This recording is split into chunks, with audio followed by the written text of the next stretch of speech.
Magandang umaga po sa inyo lahat. Alexander Lexter Juice nagbabalik para sa inyong morning update mga kaibigan. Meron pong konting kaguluhan nangyayari sa Twitter dahilan sa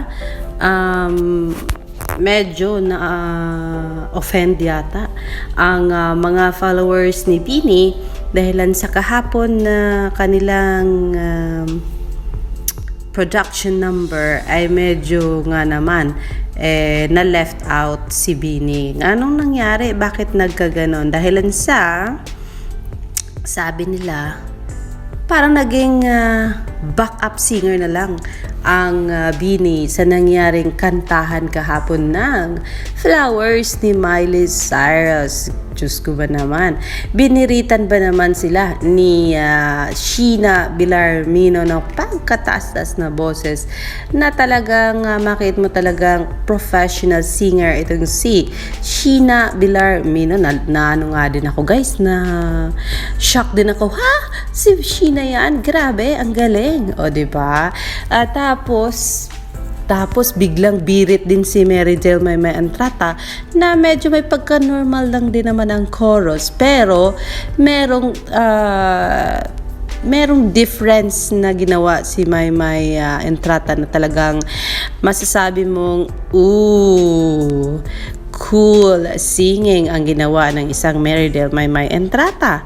Kung kaya sabi ko, naloka ako nung mabasa ko itong comment ni Rose Yeji. Ang sabi ni Rose Yeji sa kanyang komento ay ganirech. Basahin ko guys para medyo malaman niyo kung anong punot dulo kung bakit nasabi ko yan. Ang sabi niya, paano naging backup singer ang Bini? Kung tutuusin, kalahati nga lang ang pinaghatian ng dalawang soloists na si Sheena Villarmino at saka si May Entrata. This was when Sheena entered and the group did almost half of the production. Di naman sila nanahimik lang during Sheena and May spots kasi nga nung kay Sheena talagang hindi mo marinig na nagkumanta din itong si Bini. At nung si May marinig ka pa rin namang background, pero alam mo naman si May pag kumanta itong si May kahit sasabayan ito ng napakaraming singers, talagang ma-identify mo talaga ang boses ni Meridel May Entrata dahilan sa ibang boses po ang meron si May Entrata. So, that is why, sabi ni Rose Yeji, hindi siguro totoo ang sinabi nila. Kasi kung papanoorin natin ang video, makikita naman natin talaga na 50% ng kanta ay kinanta ng Bini at ang 50% ay kinanta ni Sheena Villarmino at saka ni May Entrata. Siguro masabi kong hindi ko masabi yan. I cannot tell you that kung hindi ko napanood ang video. Kaso nga lang, napanood ko ang buong video na na-upload sa social media at talagang masasabi kong tama, may point si Rose Yeji at this point in time. Kasi nga, nakita ko naman talaga na kalahati ng kanta ng Flowers ay kinanta ni Bini at only 50% ang kinanta ni May at saka ni Sheena Villarmino. Kaya nga, talagang hindi nila madinayan. Siguro na offend lang talaga sila kasi ibang birit ang ibinigay ni May Entrata at saka ni Sheena Villarmino sa Flowers na talagang masasabi mong singer yan, diba? So doon sila na offend kasi normal singing lang ang ginawa nila and they didn't do any changes sa kanta ni Miley Cyrus when Sheena Villarmino entered the stage and May Entrata, masasabi mong good job, well done yon. Pero para hindi tayo magkakagulo guys, narito po ang kinanta ni Sheena Villarmino at ni May Entrata. I will give you again the song of May and Sheena para masasabi nyong hindi naman naaalangan doon kaso nga lang copyright na naman tayo guys, si Bini. Pero let's try para makita nyo lang na talagang 50% of the song was sung by Bini and 50% was sung by Meridel and Sheena. And so here they are.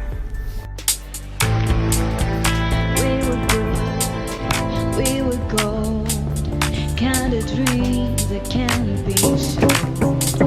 We were right till we weren't. Built a home and watched it burn. I didn't wanna leave you, I didn't wanna lie. Started to cry, but then remembered I can buy myself flowers. Write my name in the sand. Talk to myself for hours.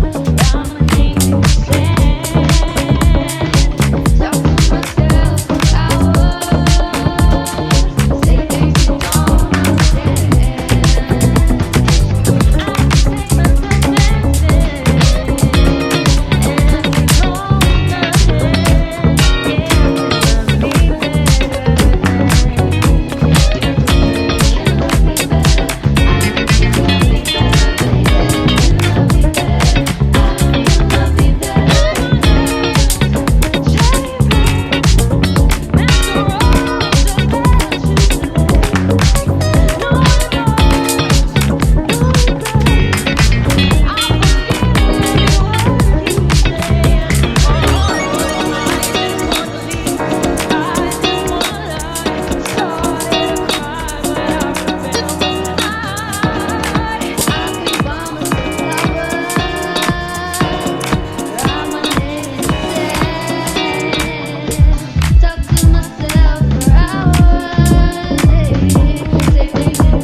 So, that was it, Pansit, mga kaibigan. Narinig nyo naman, nakita nyo naman na 50% talaga ay kinanta ni Bini at 50% lang kay Sheena at saka kay Maymay.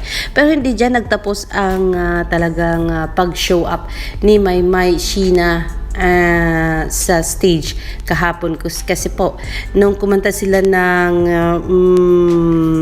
Maroon 5 na kanta daw to, guys, talagang masasabi mong, lala, maganda panoorin itong tatlo.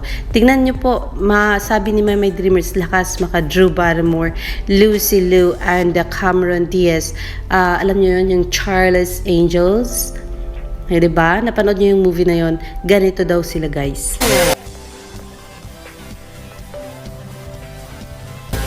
Sobrang galing at sobrang angas at sobrang grabe, maka-steal ng mga moment itong si Sheena Bellarmino, Crystal at si Meridel Maymay Entrata. I'll give you that in slow motion.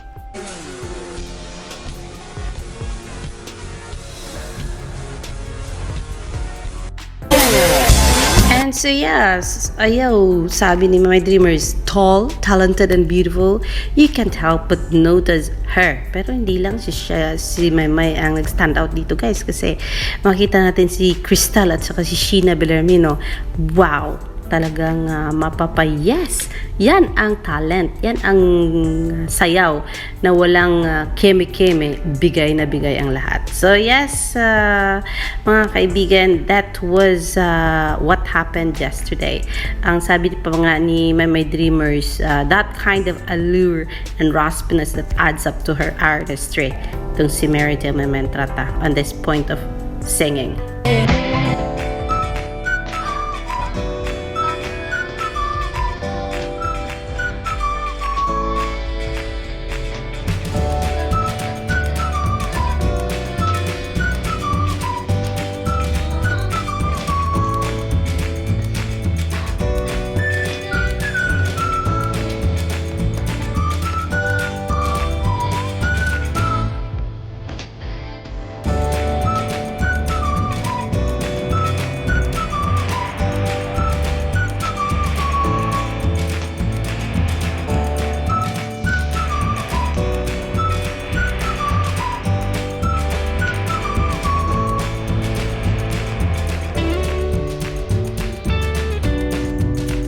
pagkanta niya na yun, guys. Grabe yung sasabi niyong, may, again, mapakanta, mapasayaw.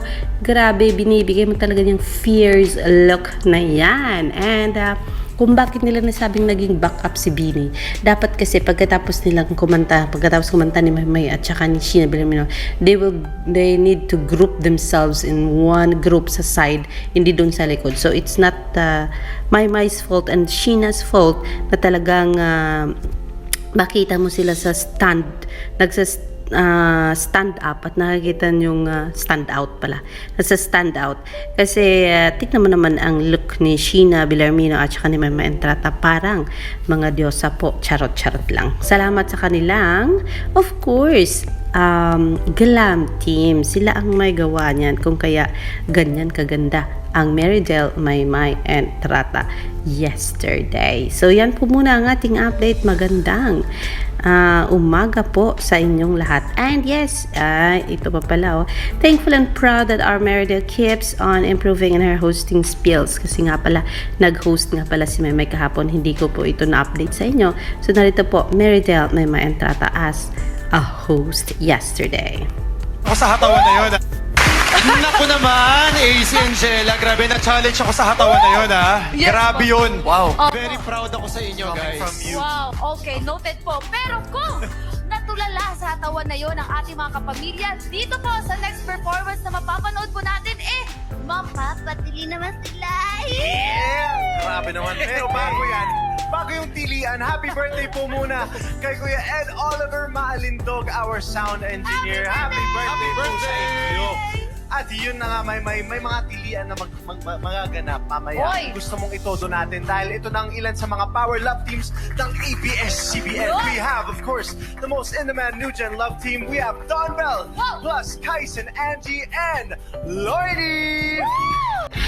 Yun, ayan po. Kaya nakita nilang improving si Marydel, Maymay, and Trata. And sana, kagaya ni Kim Chu from ASAP natin to, Maymay can start another show na kung saan matatawag nating main host din siya, hindi lang yung ASAP family niya. And so yes, here is Marydel, Maymay, and Trata sa closing show na kung saan sumayaw si Maymay ng kanta ni dati-rati yata ni Sarah Geronimo. Let's go.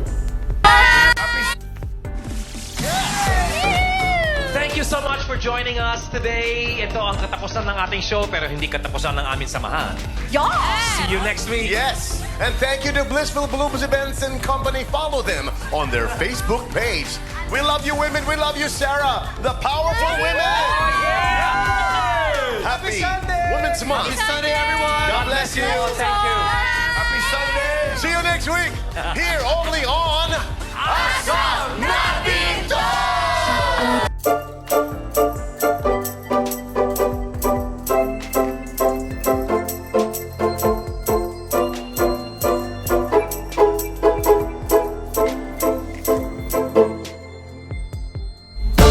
Yun! Maymay and Trata, sumasayaw ng kanta ni Sarah Geronimo na dati-dati. Ang sigaw ng mga followers ni Maymay, kailan kaya magkakaroon ng collaboration si Maymay and Trata and Sarah Geronimo? So yes, mga kaibigan, let's check on that later. Pero for now, yan muna ang ating update kasi malalate na tayo sa ating trabaho. Alexander Lexo Jules, magandang umaga po sa inyong lahat.